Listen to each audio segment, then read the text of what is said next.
social animals that can't live alone. But you can.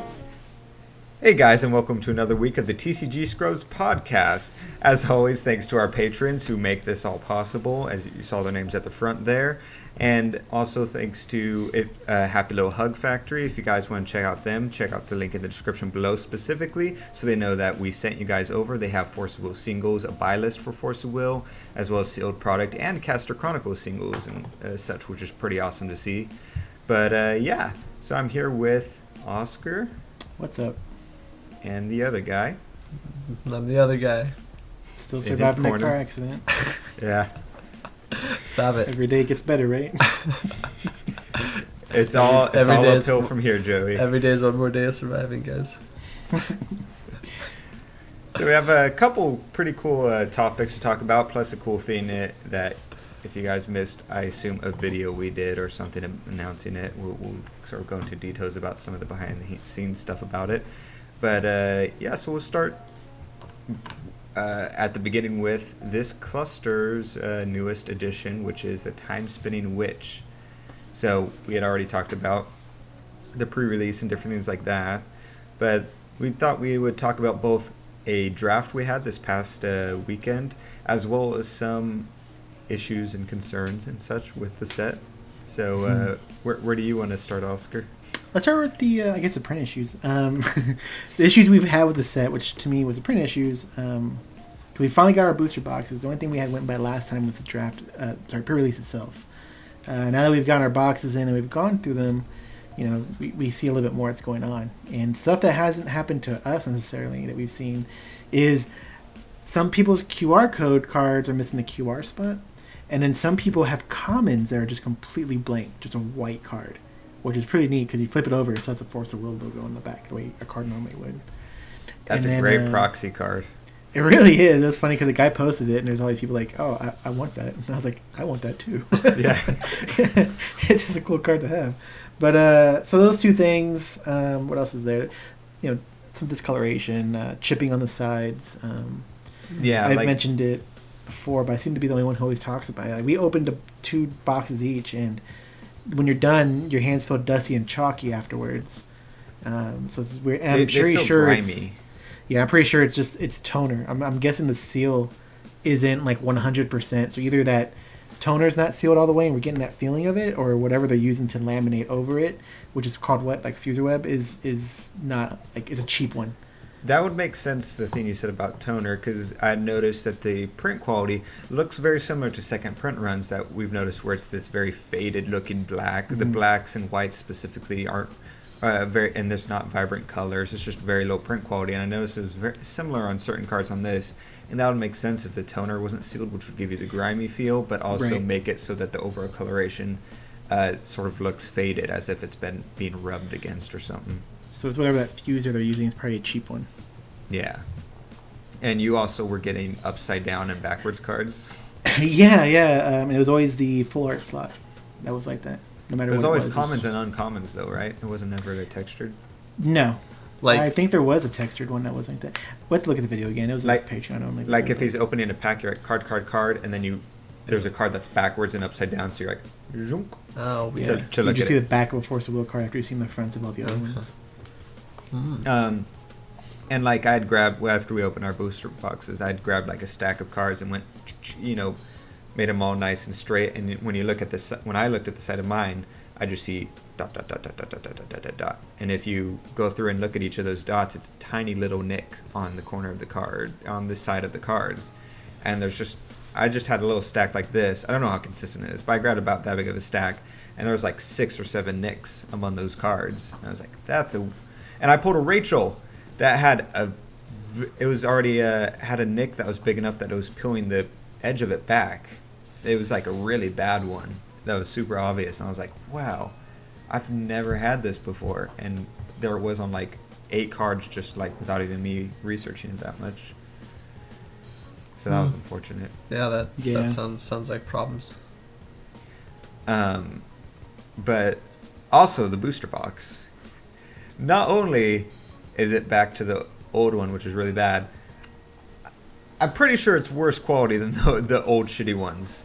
Because this thing I opened my booster box and I instantly ripped the lid off by accident without even trying.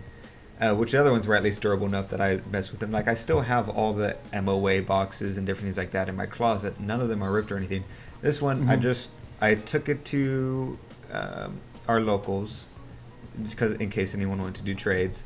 Got back home. By the time I brought it in, the box I was holding my cards, and right when I sit on the table, the bottom gave out and broke. Like, oh my gosh, this is absolutely. I can't even like. Not only is it shitty for storing because it's taller than the normal boxes and wider than they were before, so it can't even store cards. It can't even like temporarily hold them because the bottom might give out and you're completely out of luck. So I was very upset with the boxes. It's like, where am I? Luckily, I had to go and buy a white box because I was like, just do a standard cardboard box because I needed somewhere to put all these cards because I was like, I was thinking I was just going to store them in the booster box until I sort through all my cards, but now I just got to be like, well, I got to buy a box now because I can't even like sit them in there because I run the risk of the box disintegrating. And that was something that came up today because today, being Sunday, we went to do a draft. And when we're there, opening our packs and doing everything, I don't know if you saw that guy who came up and started talking to Lee. So there was a Pokemon League Cup happening that day. So there's a bunch of players. The whole place is full. There's one table in the back just for us to play Force of Will. And he came up and he was like, "Oh wow, that's a cool box right there." And it was referring to like the 80K ACN like box, the hard tops. He's like, "How do you get those?" And he's like, "Oh, that's what our booster box is coming. That's our booster box right there." He's like, "Well, it's crazy for us to get one of those. We have to go get an Elite Trainer box and all that." And he's like, "That's cool. Your booster box is coming that way." I didn't even want to correct him and be like, "Not anymore." Yeah. Because I was like, if this means this guy comes to play some games, and yeah, man, that's what they look like. No, they come that way all the time. That box was such a cool like advertisement for the game because people, I remember when it first came out, people were talking about it and asking like, well, what is that? Because it was so cool. But before we get like too much into complaining, this is all about the print company. The Force of Will company itself has done really good in responding to it. Oh, yeah. With the ruler misprints. That's the other thing that's wrong with it is the ruler misprints. With trading those up and responding to the QR codes, they have a fix coming out for that. And different things like that. And from what it sounds like, the company, is just as unhappy as we are about the print quality. So, just preface that all our complaints are at the print company is crazy. That I can imagine maybe someone had mentioned, or was it Lee or someone who's mentioned that, other games have had misprint problems. Yeah, I understand it happens too. It's not just that. It's this whole list we just went over of all these other things. Like, it's very obvious that this print company did not do well. What I imagine, and this goes for different companies. I can't really create a scenario right now or an example, but I'm sure what it is they're going with the print company, and either a contract's coming up or another vendor comes through and they're pitching a new contract saying, "Hey, we can do this. Here's our costs.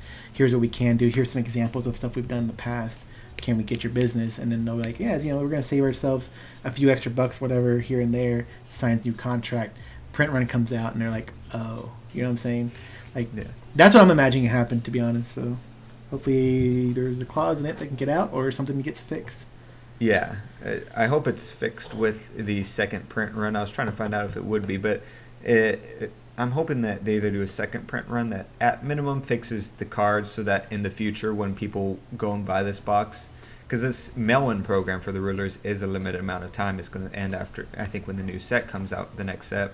Mm-hmm. And so they pretty much have to do a second print run that is fixed in order for this set to survive in any fashion.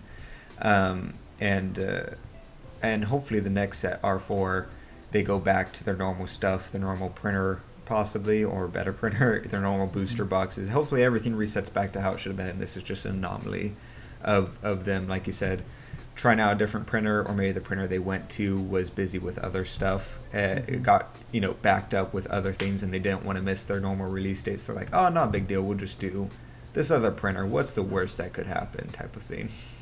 Yeah. Then speaking of the ruler replacement, I know something I was going to bring up was that not a lot of people know the address is already available. If you go look in the Force of Will website, I'll put it somewhere over here, even description below, so that y'all guys can get on that already. I think Robert, who's helping do the trade system, had already taken video and pictures of the boxes came in with all the cards in it. And It looks pretty cool. The envelopes are the classic or the usual Force Wheel red envelopes Yeah. with like a white silhouette of each of the rulers on the front of it. Oh, that Yeah, sounds that's pretty cool. So you get a Dust Scroll. It has a Dust Scroll image on it. Stuff like that. So you might want to keep the envelope. Yeah. Yeah, no. So, and also talking about the misprint rulers. So this is something I'd pose to Oscar. I'd be curious for you to relay that and also your opinion, Joey. So with all this and us mailing in the misprints and all that, in the future, near and far future, how do you think that that'll affect the market? Do you think that misprints will become a valuable card because everyone's getting rid of them? And then this set, they're going to reprint the second set. So this will be the only, if they reprint this set into a second print run, this will be the only set with misprints, so they could go up in value. Or do you think that the actual rulers will be up in value because most people aren't going to take the time to mail it in to get the correct rulers, so those are going to be a rare commodity? Like, what are you guys' thoughts on that whole scenario? Yeah, I mean, I think most, like, I think misprints by themselves, like, I know, like, I don't know a lot about the market for them, but I know that Magic has a marketing for them, and like, so I can only kind of take my experience that I know from there. And like, so like Magic, you know, a lot of Magic users like misprints for the rarity. I think misprints are probably going to be more rare, especially as like, if we do get into the near, you know, the far future, like 5-10 years down the road, and Force Wheel like has, you know, made it big or is still pretty popular, I definitely think the misprinted rulers are going to be more valuable than, because like you can get regular rulers from the mail-in and you can get them from the second print run, so like there's going to be more of those. But I think the real like money will be in whether or not these rulers like have staying power in, you know, if we do end up in Wanderer. So like if Aimul is just terrible and like no one plays her, then like 5-10 years down the road, no one cares about an Aimul card. Like, yeah, the misprint will be nice, but you know, it's won't fetch as much as, say, you know, Shahrazad if she gets like, if she becomes like a real strong ruler and, you know, has enough support in Wanderer and is strong, then like later down the road she's gonna be worth a lot more than just a regular like run of the mill J ruler. Yeah. But I definitely do think that the misprinted, like, there's a good market for misprint. You know, like how Oscar said, and you know, and Colin said, like, you know, you guys, as soon as you heard about the commons with the backs missing, you're like, oh, I really want that. Like that's just how, you know, that's how the feeling a lot of people have towards misprints. I mean, I agree. I think that the price of the rulers themselves will be down, but the misprints will be higher. I don't think they'll be super high. It just goes to collecting. Who's going to be collecting them? I don't think we have enough collectors in this game right now with where we're at. Yeah. That it's going to be a high demand. I mean, it really just sums it up. I just don't think that it'll be super high. Like, I think we'll be able to obtain some of them. Like, I definitely want at least one playset across the board of one of each. That'd be cool to have. Yeah. Yeah, it's hard to tell. I think I see what Joey's saying, because these misprints, the regular rulers are going to be, you know, coming in through the mail and the second print run.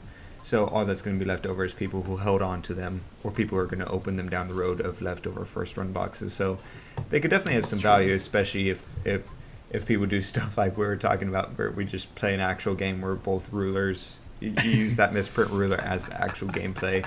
So you have Kirik with his strength counters, and it flips over, and all of a sudden now it's just raining all the time and stuff like that. So it'd be really funny decks to make out of that. So we need to just make that happen.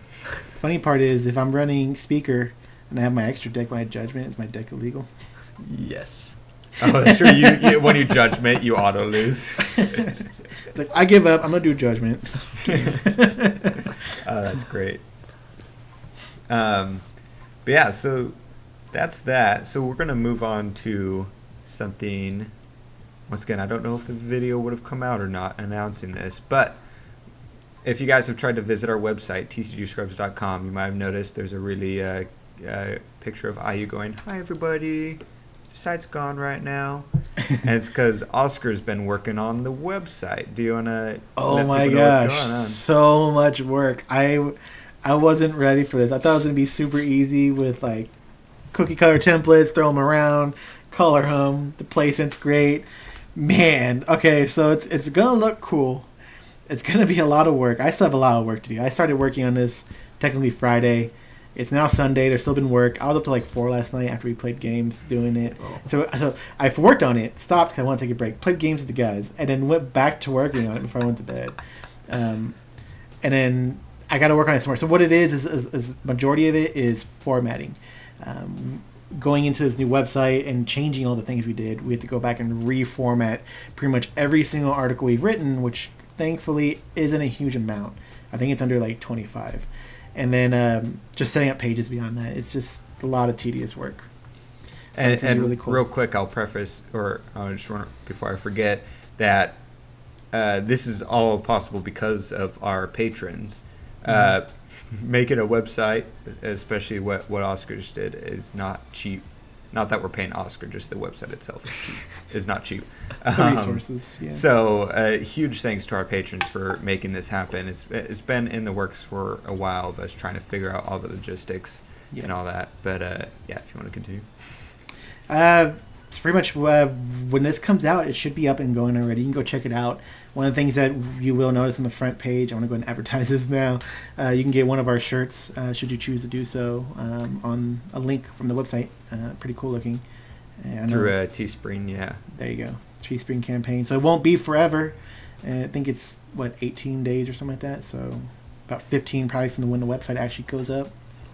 Yeah, and depending on how it goes, if there's actual interest, people have interest in that type of stuff, would determine if we do another thing. Maybe we could either do this campaign again for these ones or do a new one, change the color scheme, add more stuff. Like right now it's just phone case, sweater, t-shirt, and sticker is all we got right now.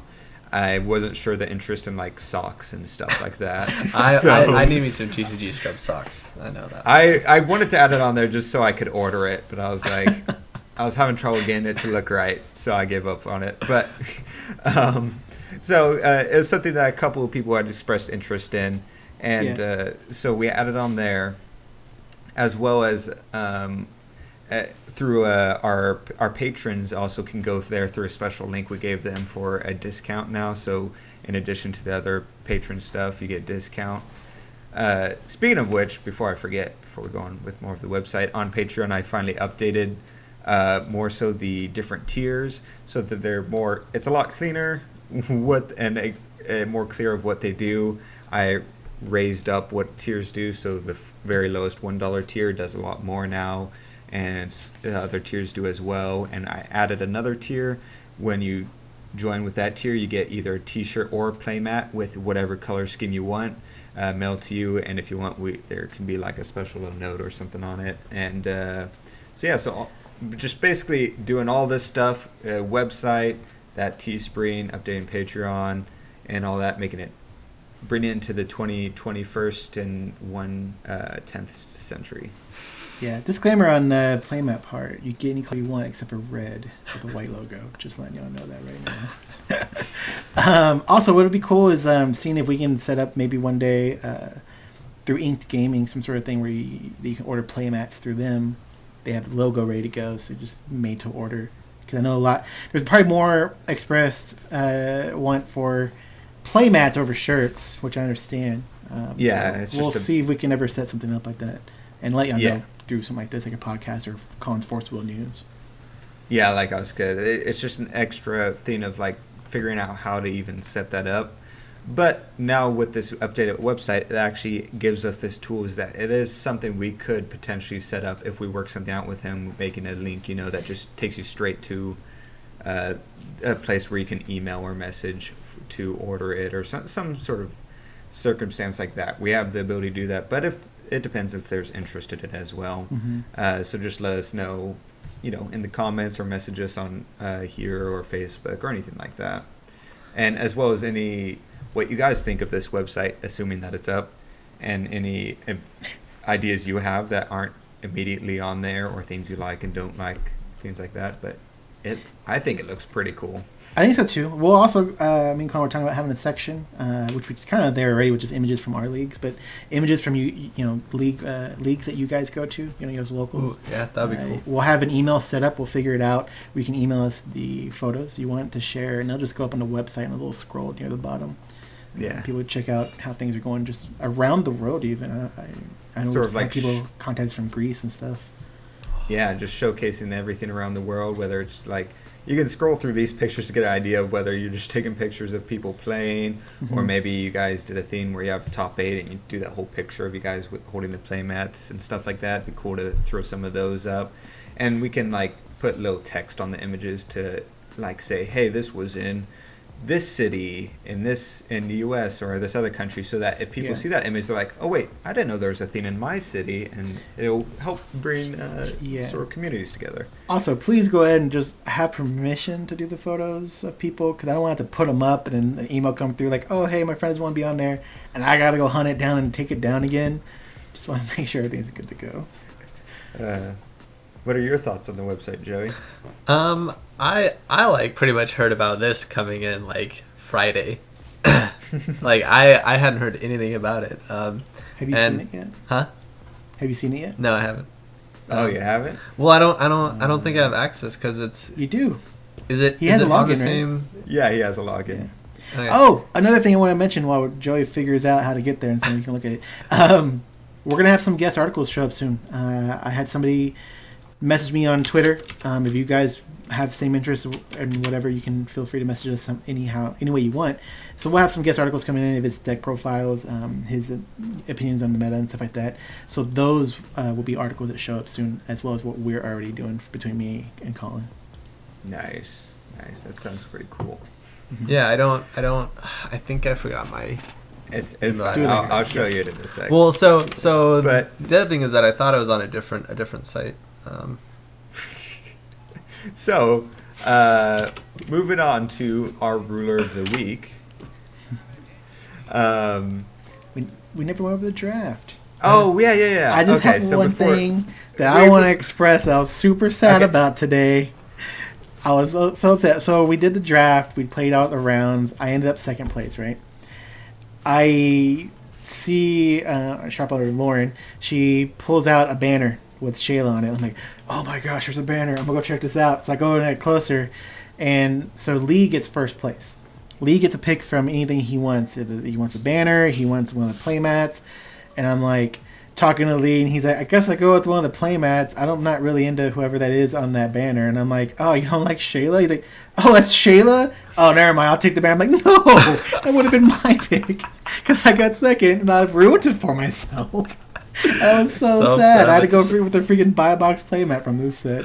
Oh my gosh, you sabotaged yourself. That's good. And then I opened those packs, by the way, my prize packs, and I pushed the Speaker of the Truth, the Scheherazade ruler, which I just traded Colin the other day for a Kirik I had pulled. So now I got 2. I mean, I can't complain about 2 rulers, but still, I'm just like... You also pulled an Uber Panda out of your draft pack. Yep. I think somebody I know wants that, right? Yep. I got things you want. Yeah, you do. Yeah. All right. That's really why I wanted to bring up that draft, because I was just so sad that I lost out on that banner when I could have. It would have been hanging right back here, guys, while doing this podcast. I would have been showing that off like crazy. We'll have to get a banner eventually for this stuff. So I thought the draft did. Oh, go ahead, Jay. Yeah, no, yeah. I was gonna ask like how was the actual draft? It was pretty good, I thought. It did go good. Somebody from our locals, Young, was talking to me while we were drafting that.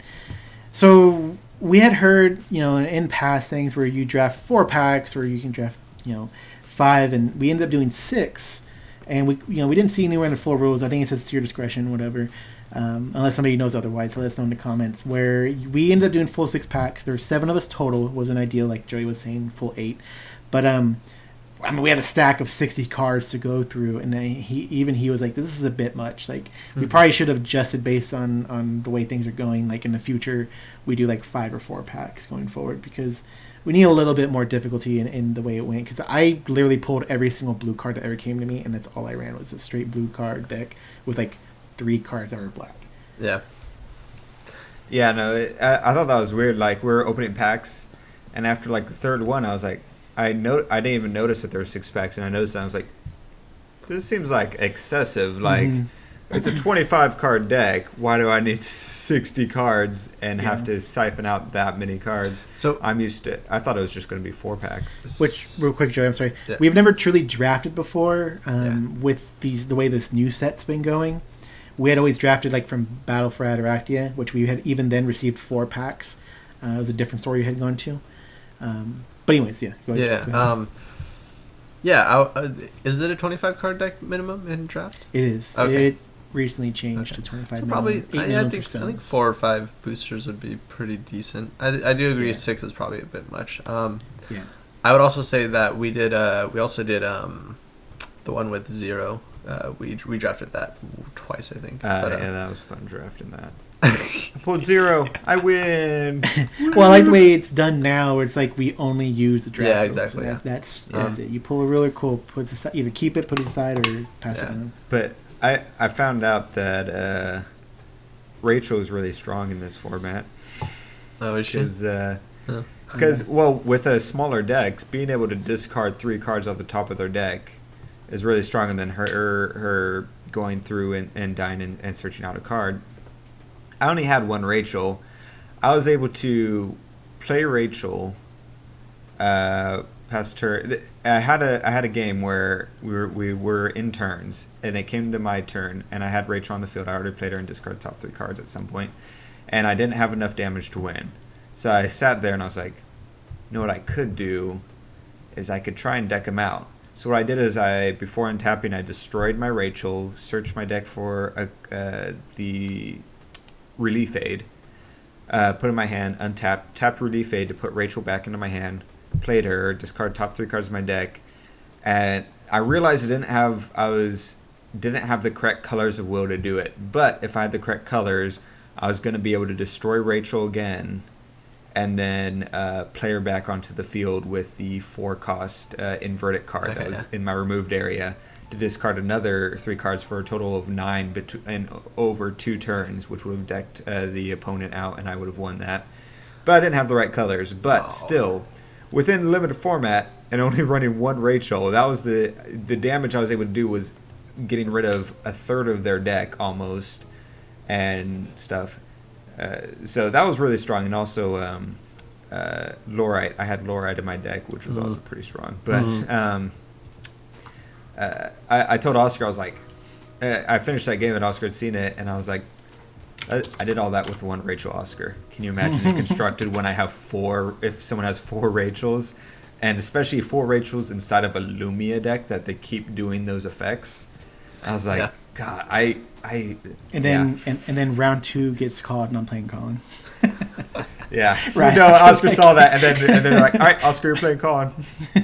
Which was pretty good games. Oscar and I, we went 1-1-1, right? Yep. Yeah, it was a first game. I was like, do, and like, I did really good. I was like, oh man, I'm doing really good. And we went to second game. I was like, you know what? I'm just gonna side deck a couple cards here. I got this. And then like, I like didn't do anything, and Oscar like killed me super quickly. And I was like, oh shit. So we went to the third game. I was like, well, now I'm nervous. I don't know. Which game was a fluke? Was the first game a fluke, or was the second game a fluke? I don't know. And then we just went to time and turns, and no one won. So game 1 was a long one. I ended up like having really quick turnaround times on all my games, just the way it was running. It was like, throw down that 1-cost panda. Okay, pass turn, comes back to me. Swing with that panda. No, I'm sorry. Make it thunder. Swing with a panda for like 7. They do something cool. I'm gonna thunder wave that. Return it to your hand. Draw 2 cards. So I kept swinging in with those pandas. The pandas are great. Yeah, you had those, and the 2-cost blue golems were really good inside of that deck, because once the weather is thunder, it mobilized for free, and when they attack, they rest stuff. That's like, and so you're able to populate your field with those, and so like.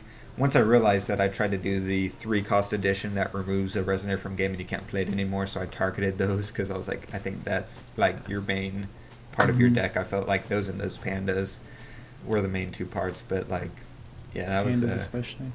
So Yeah, no, the golems were a 2 of, and I think there was one game you're like, I'm gonna remove that. I'm like, okay, I'm gonna run 2 of these, but that's fine. It's removed. I got a good idea of how Shayla could actually be really strong, though. Yeah. I could see it. did you guys feel like you had enough options when you're drafting? Like, there was enough interesting stuff to like go down. Like, like go like stories or focus into the strength battle arts or the mystery counter like routes. Like, Oh yeah. were Yeah, I there think decks gems you could... were really prevalent. Like I ended up cutting it out of my deck. There's 60 cards and I was having trouble, but I had a stack of cards that were all gem based, whether it's generating or using gems, and I was going to do that originally, and so I got rid of that and instead did black green, which didn't have any necessarily static effects like mermaids with rain and stuff like that. It was just sort of in general effects, but I think it went pretty well. I think it worked a lot better for draft than sealed. I think 6-packs, like we said, was too much. At that point, it was just felt weird. It felt pretty much like playing sealed at that point because of how many cards you had.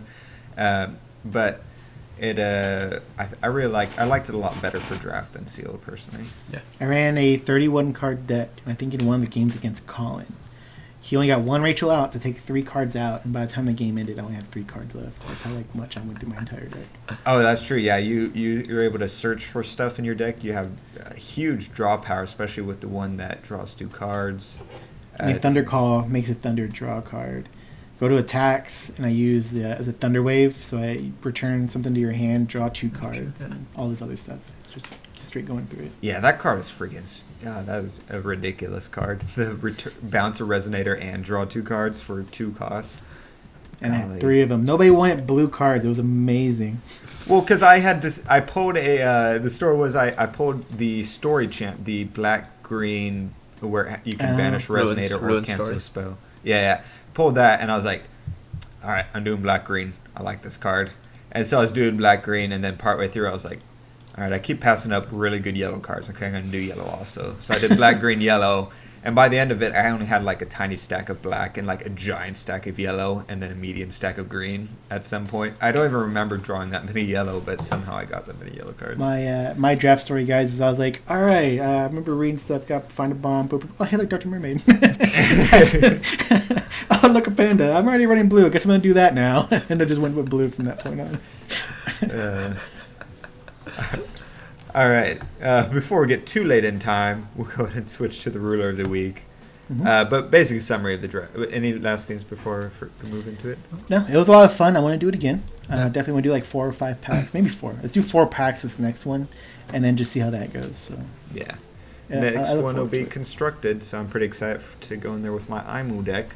Speaking of which, Aimul deck. Our ruler of the week is Aimul. So I'm pretty excited. You've pulled this ruler, huh? I'm going to buy it off someone. So pay an arm and a leg for a misprint and have to mail it in. Well, I mean, if someone wants to donate me one. We're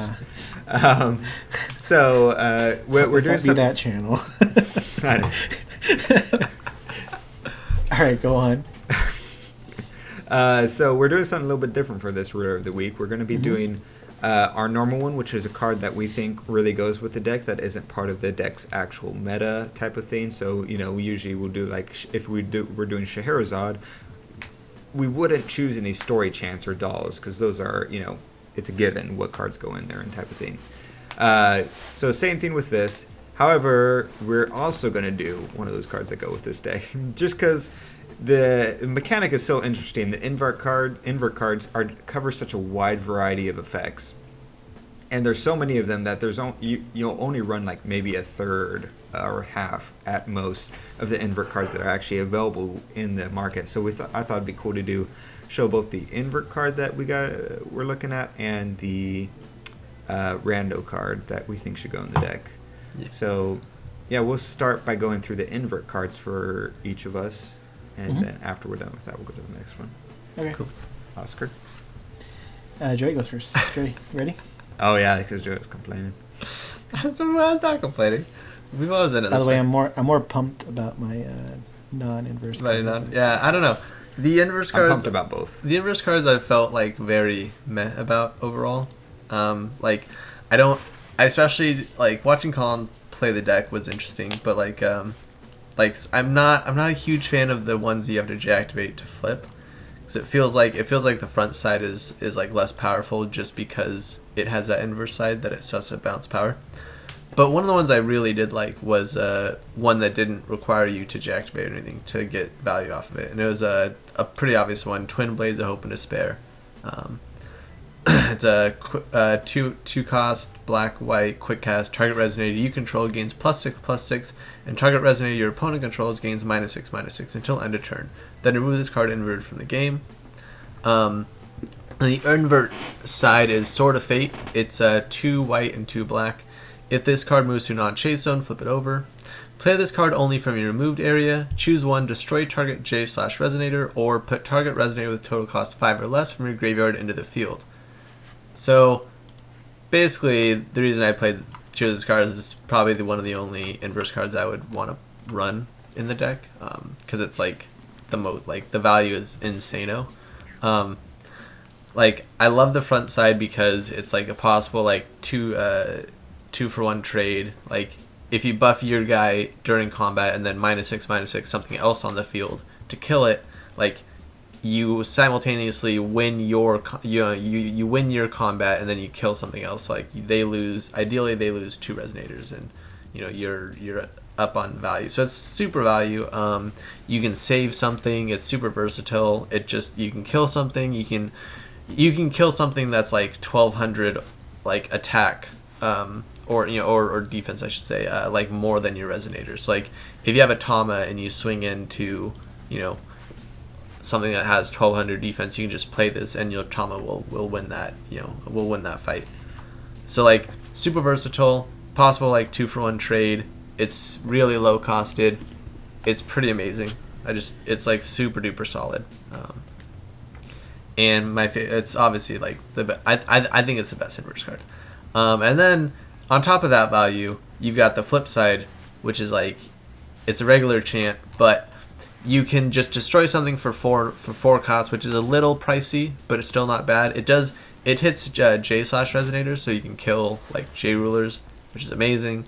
Or you can just play something from your graveyard with 5 or less, which is like super valuable cost wise. It's like paying forward to play something with 5 from your graveyard. It's exactly that, Joey. Yeah. Huh? I said it's exactly that, paying forward to play something with 5. Yeah, no, it's absolutely amazing. And the main thing about this card though is that it's like, yes, it's like super valuable just like cost wise. Like it's really really nice, but for card advantage, it's like it's one of the most valuable cards you can play right now. It's like you get to play like it's all this does it does this all in one card. So like other things you'd have to play usually it's like 3 cards. You trade 3 cards for maybe 3 of your opponent's cards. This is like you trade 1 card for 3 of your opponent's cards. So you get a possible like 3-for-1 off of this, or it's just all this is with that 1 card. So like card advantage wise, it's just super insanely good. Yeah, no, I see how it's great. I mean, it's 2 cards in 1, and that saves space when you're building your deck, Exactly. which is great. The disadvantage is only playing from the front side immediately. For the front side being pay 2 and +6/-6 part, it's cool. I would much rather be able to say destroy, like that new destroy one from the starter deck. But when you flip it over and you have even more possibilities, which is neat. Mm-hmm. It's a slightly worse with the Dark Revolution, but it's pretty good. You have different modes you can choose. I dig it. Well, the difference between it and the destruction one, like Joey said, is could potentially be a 2-for-2 trade. Like you could potentially get 2 kills out of it versus just 1 if it was just a straight destruction. It's also it's also a little more versatile too because you can save your resonators with that. Yeah, that's true. Or and still kill something. So it can like, work defensively. Yeah. So you could if they try and target one of your things with like doing 500 damage, you can buff it and still kill something else. So like that's still a 2-for-1 trade. Yeah. But yeah, it's and it's also you said the 4 cost is high on the other side. However, it's I think it's the cheapest J ruler destruction that we currently have. I think one other one that's 4 costs. But it's 4 cost. Yeah, I mean, forget what it's called. It's from Lapis Cluster. It's still a decent cost though, with other versatile effects. But I think we'll definitely see this one being played outside of the Aimul deck as well. Oh, yeah. There's no reason it would only be played. There's nothing that it gives to Aimul specifically. Aimul doesn't get buffs off of it. She doesn't help play it easier outside of her color set. Yeah, so, that's a good point, huh? It definitely, I think this is a card that we'll see, an inverse card we'll see play outside of this. I really like that card though. Erasure. Oh, Erasure, yeah. Black, white, 2 void, destroy. Yeah, it's 4 costs. It's 2 void, black and a white. It's about to rotate though. Get out of here, Oscar. Well, okay, wait. Well, I would like. There's also that's also black white. Oh, you could run it in here. Just keep destroying J rulers left and right. I don't know if you need to kill him that many times. Paying a lot. There's also the I guess options. Persia's not here anymore. There's the Null Darkness red black card. That's iffy on J ruler killing, but yeah. But so what do you got, Oscar? Oh yeah, mine is one of the best choices of the night. I picked I'm trying to remember the name. Mephistopheles. 3 cost, 8/8. The inverse. It's an inverse card. J Resonators your opponent controls. Enter the field rested. Now I know it's gonna be risky. People are gonna be like, "What? No, you're gonna play Lumia. Why are you gonna do that? They're gonna put a Resonator. It's rested. They flicker it in turn." I mean, obviously you're gonna play a Lumia and be like, "Yeah, I'm not gonna play Mephistopheles." I'm not gonna run a full playset in there. I'll probably run 2 of these because I like the opposite side, which is like a better version of Abdul. So once you do get the inverse and you flip it over, it's 1,000 flyer. And then it says, J Resonators your opponent controls gain -2/-2. That's the better part. And then the Resonators entering the field under your opponent's control don't cause their own abilities to trigger. So Abdul with flying, higher stats, and they minus your opponent's field. Your opponent's field. Yeah. This is why I like it. Again, if I ran it, it'd be 2 of, and it'd be built specifically, doing all lots of other things. It does. This is kind of just like, like a cool tech card that you can do. And then, you play Lumia, you don't play it. Maybe I side it out, put some other cards in instead. I mean, it's not terrible versus. I mean, yeah, it's not ideal. There's certain things you got to watch out. Like, she can blink quick, but when it blinks, it comes into the field rested still, so it makes it easier for you to kill them as well. Oh, but on the other hand, yeah, you're right. Because they would play it and get the Rachel effect will hurt because they get the double effect of Rachel. I would just hate Rachel coming in, flickering Rachel, and it all happening all over. Yeah, you're right. That's what I'm seeing. I would play it. But and I'm not saying that this deck has potential of going against anything that's going to be super good. It's going to be possibly a just for fun deck for now. I would need to see the next set and see what it's introducing in inverse. Hopefully, it doesn't just stay inverse here. And that'd be the other stuff. It's just other black-white cards that work with inverse. You know what I'm saying? Yeah. I think it has potential in the sense of, it definitely could use a couple cards. I think it's missing something from it. Because I think the idea behind the deck is you're playing these inverse cards. Joey had mentioned he doesn't like that the judgment is the prerequisite. However, the judgment being the prerequisite is good because it makes so the flipping is free. Because Aimul only J-activates for 2. If you have Dr. Jekyll on the field, then it's only 1 technically. If you have 2 Dr. Jekylls, then she J-activates for free. But basically, the idea behind Aimul is you flip her, flips all your stuff. You search top 3 cards of your deck, put a card out there, it inverts, she's super high, you swing in for stuff, defend against stuff. Her biggest problem, I think, is Scheherazade, because he'll for sure be running the 2 cost, destroying everything. But then, ideally, you'll want her to die, unless you can kill your opponent. She flips back over, you populate your field, flip, invert everything, and just rinse and repeat, and just keep doing that over and over again. And she'll get stronger as the game goes on because you have permanent flips in the form of additions and stones that won't necessarily die as easily as inverted resonators and stuff like that. So, and you're just like mowing through your deck and grabbing the cards you need every time she flips and fixing yourself like that. So I think there's some cards it needs that aren't invert related that are older cards that I need to look through, but I definitely can see potential inside of her. Yeah, I think you have and we saw it a couple times in the game between Oscar and Colin. Like there's a really big possibility for a huge swing in tempo when you do J-activate. Like everything activates, everything goes online. All if you get all those really good inverse cards out, then when you do J activate, you just like everything comes online and it all starts working together. So I mean, Yeah. I Especially agree, when you combo, like if you have Dr. Jekyll and the Yeah. Rabbit on, they flip. Mrs. Hyde buffs your inverted resonators, so the rabbit flips, and now it destroys a resonator with attack less than its, which now is suddenly at 1200 attacks. So it destroys most resonators in the game. So now you've flipped, destroyed stuff, buffed your ruler, your inverted cards are buffed, and assuming they came in the turn before, you can swing in. Maybe it needs red splashed in it. Maybe that's what it needs to give stuff swiftness. I feel like that could help. Well, I But- mean, I don't think this deck would be a strictly black-white deck. You obviously need like Yeah. a third color for support of some sort. But Like before, before going to Colin's pick real quick, I'm curious going to the next set what they're going to introduce. If they'll introduce another new mechanic the way the inverse was, if they'll continue supporting all the previous things and not introduce a new mechanic. Because if you remember, a year ago from around now, or not now, but in a few months, they introduced Will of Hope and Will of Despair. But then going to the next cluster, they didn't continue support. So And my question Wanderer. is... and Wanderer. And Wonder. So my question is that going into the next set, if they introduce something else, I don't know, some weird mechanic I can't think of right now, does that mean in there, or will they continue supporting in the next cluster? Because supporting that in the next cluster, does that mean they'll keep supporting like maybe a couple Panda cards, Dark Elves, and things like that? I want to see where this goes because they said, hey, don't worry guys, we got you. We're going to keep supporting things. We're not going to just drop them. You know, I think that might have been a Lapis only thing. I think that Ray Cluster was their fresh start, but I'm really hoping they don't introduce necessarily new mechanics in the next set.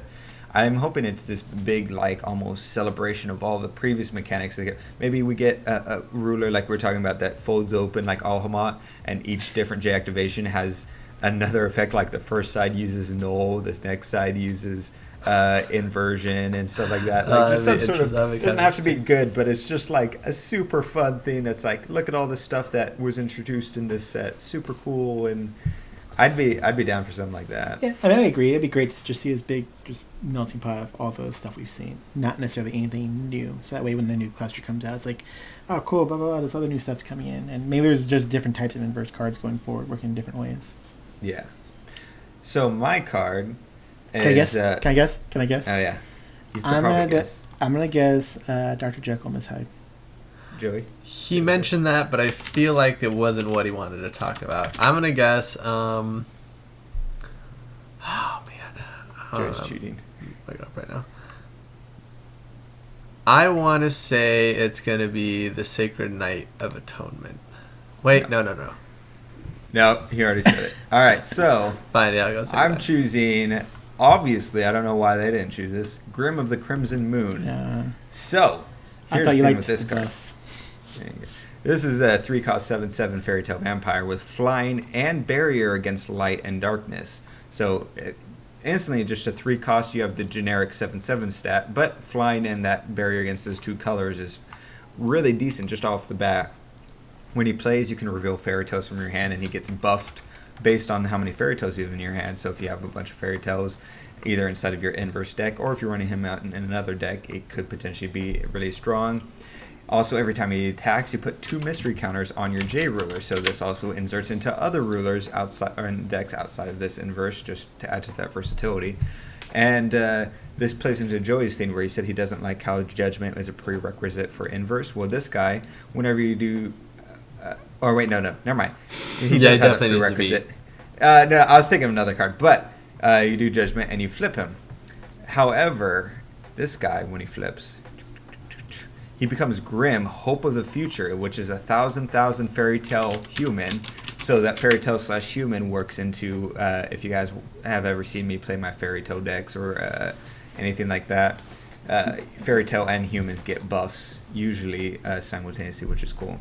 Still has the flying, still has the barrier against light and dark. But here's the thing, when he inverts, target non-magic stone entity. So literally, anything on the field that's not a magic stone, J rulers, resonators, additions, regalia, lose imperishable, and, quote, this card cannot be destroyed, unquote, until end of turn. Then destroy that entity. And so, I'll get to the second effect in a sec. But, so based on that, he literally destroys every single J ruler in the game. He can destroy Fox. He can kill Fox. He can kill Book of Hope, the really strong Book of Hope deck. He can destroy. Joan of Arc. Is there a strong Book of Hope deck? Shh, don't worry about it. There's a lot of different things he can kill. He can kill the remote control golem if you're playing machines, the 2000. There's literally nothing he can't destroy that doesn't have barrier. I was gonna say he still can't kill fair. Well, because it's green, you wouldn't expect a card to actually counter green. Anyways, so that's super cool. Just the idea that you could go against a fox deck and kill a fox is hilarious, I think. And then he also cards in your opponent's graveyard lose all abilities.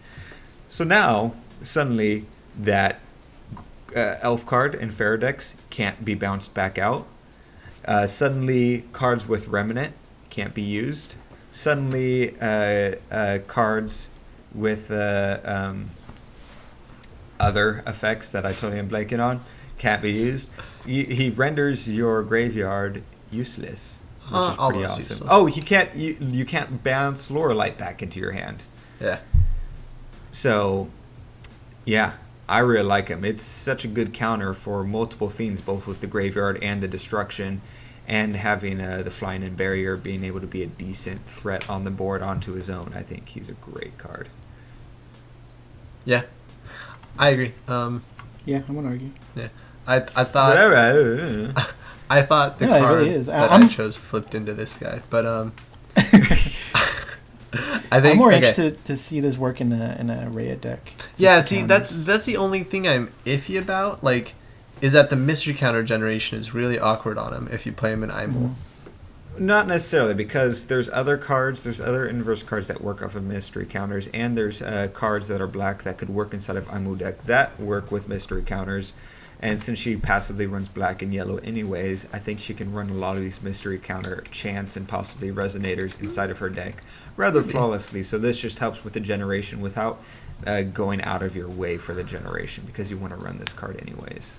It's just a nice side effect. So do you think would you run this in like a fairy tale based deck? Like, I feel like that defeats the purpose. I was thinking of about Aimul it. I and think also Rhea.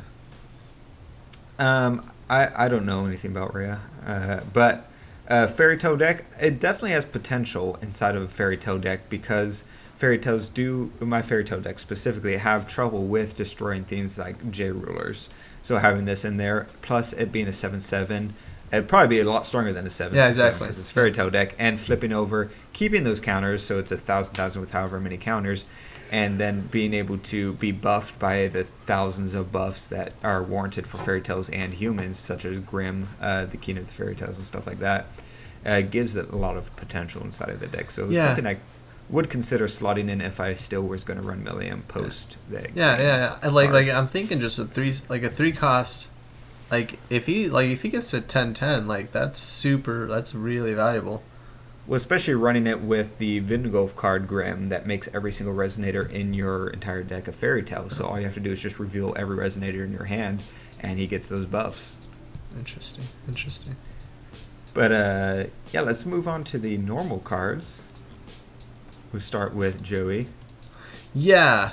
I was gonna pretty much. We'll try to be a little bit more brief with these. Yeah. There's only one side to this card, so it'll be cool. Yeah, I mean, Oscar pretty much nailed the head in the head. The hammer, the nail on the head. That must have hurt. I chose Forbidden Arts because it's 2 cost kill stuff. What was it? Forbidden Arts from the constructed deck. Gotcha. Yeah, no, when Oscar's like, yeah, I mean, I would rather have this card. I was like, oh well, Oscar, I would like to have that card too, and we can have both. No, it's super good.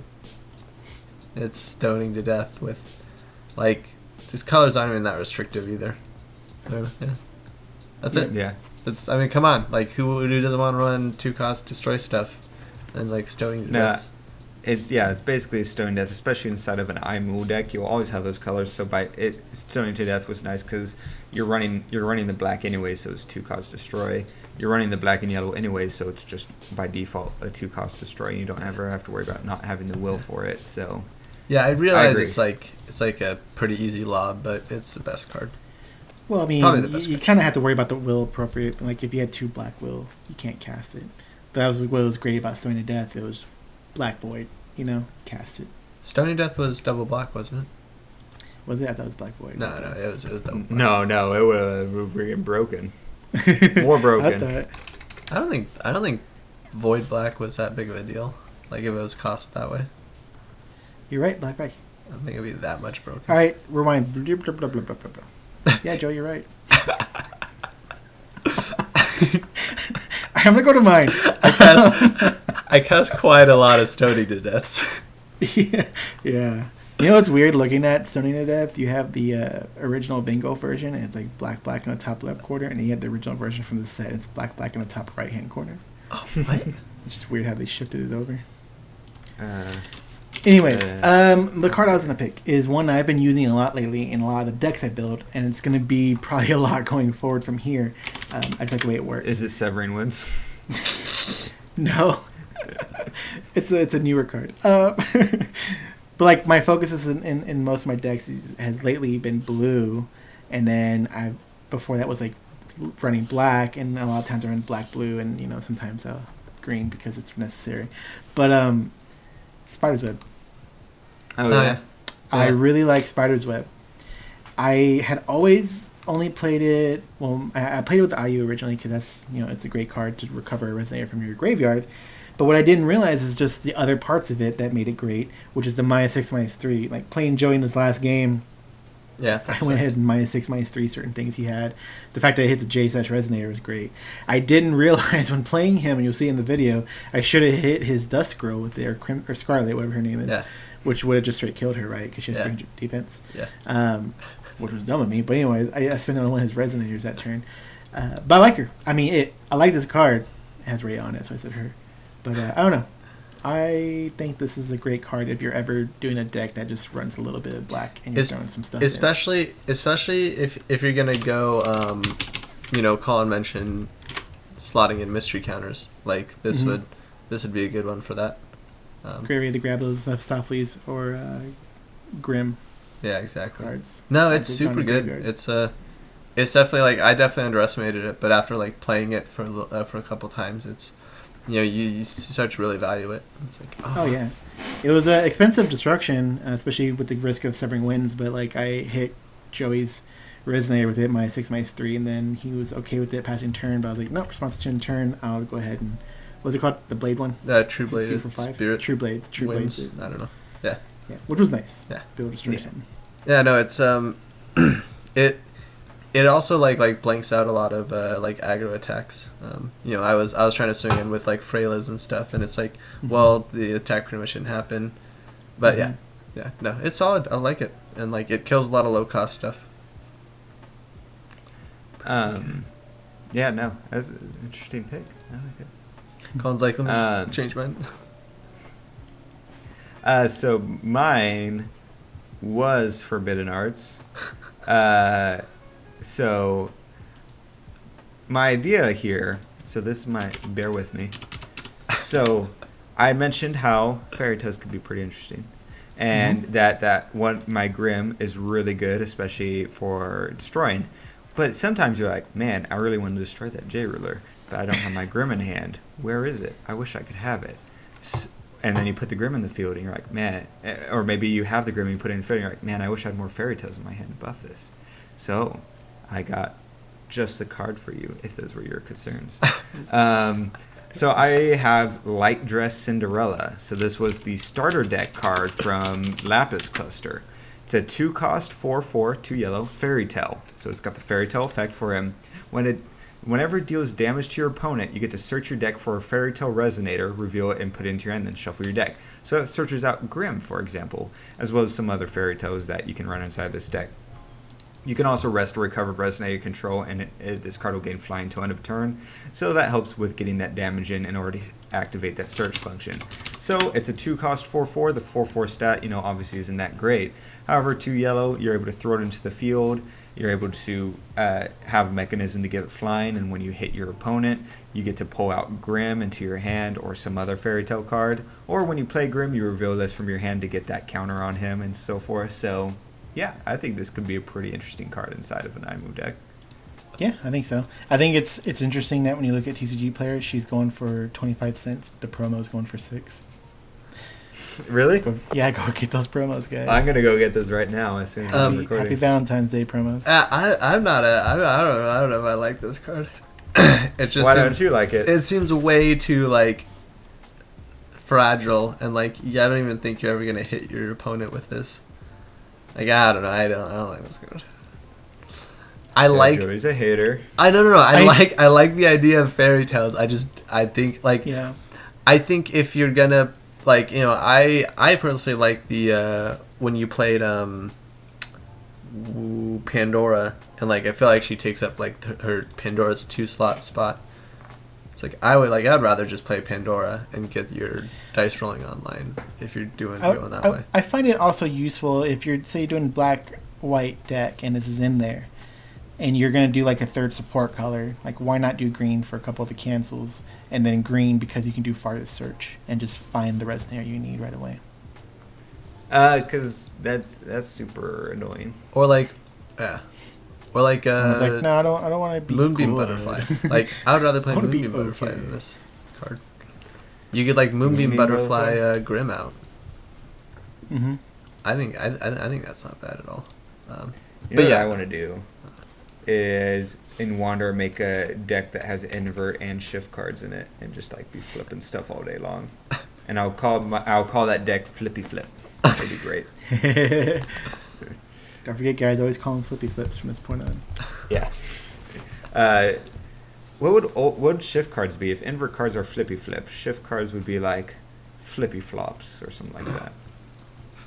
Something that's more duddy, like an old No. someone who's old. What would an old person call flippy flips? That's what old shift cards would be. Floppy flips. No, flippity flues. Oh, flippity flues! I love it. All right, shift cards are flippity flues, and invert cards are flippy flips. You guys are idiots. I gotta write that down because I'll forget. I'm over here trying to make Charizard a thing, and she's like flippity flips and flippity flues. If you guys missed our box opening, that was the conversation. Flippity flips. Yeah.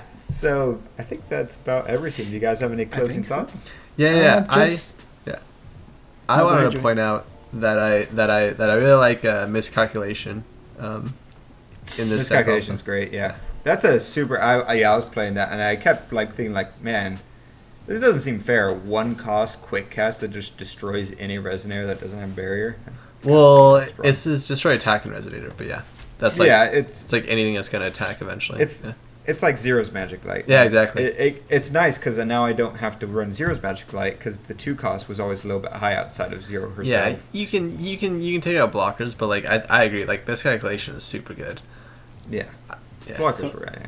So my closing thoughts is one, guys, don't forget to do the ruler send in. What's it called? Trade The in. replacement, the trade-in program. Keep your eyes out because it looks like the Cheshire Cats are coming in from the Oh yeah. What was it called? My Will, My Power, whatever. I don't know. Willpower words. No. Is that what it was? It was called something. It was some campaign. I already forget what it was called. It looks like you're getting 2 in each envelope. And then let's see this print run turn around. Yeah. All right. Thanks you guys for listening. Thanks again to our patrons, Yeah. and we'll see you guys next You week. guys. See ya.